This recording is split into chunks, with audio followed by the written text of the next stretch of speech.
आता टॉप 9 महत्त्वाच्या बातम्यांचा आढावा घेऊयात। देशात 8 लाख सहकारी संस्था, त्यातील 2.25 लाख संस्था महाराष्ट्रात, तर साखर उद्योगासाठी फडणवीसांच्या माध्यमातून 10 वर्षात 9,000 कोटींची मदत। केंद्रीय राज्यमंत्री मुरलीधर मोहोळ यांची माहिती। राष्ट्रवादी शरद पवार गटाच्या महिला सांस्कृतिक कार्यक्रमाला गौतमी पाटीलची हजेरी। कार्यक्रमाला जितेंद्र आव्हाड ही सपत्नीक उपस्थित। आव्हाडांकडून गौतमी पाटीलच्या डान्सचं कौतुक। नवी दिल्लीमध्ये सुरू असलेल्या खेलो इंडिया पॅरा गेम्समध्ये महाराष्ट्राच्या खेळाडूंकडून पदकांची लयलूट। आदिल सागरला सुवर्णवेध, नेमबाजी, अॅथलेटिक्ससह बॅडमिंटनमध्ये पदकं।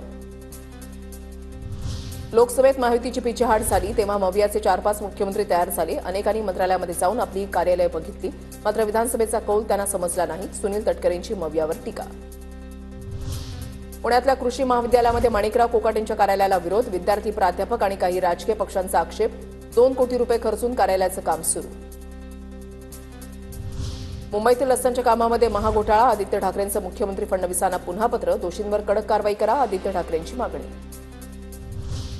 न्यू इंडिया कोऑपरेटिव्ह बँक घोटाळा प्रकरणी अटकेतील 8व्या आरोपीला 28 तारखेपर्यंत पोलीस कोठडी। राजीव रंजन पांडेला आर्थिक गुन्हे शाखेनं झारखंडमधून अटक केली। तिला कोर्टाकडून 5 दिवसांची पोलीस कोठडी।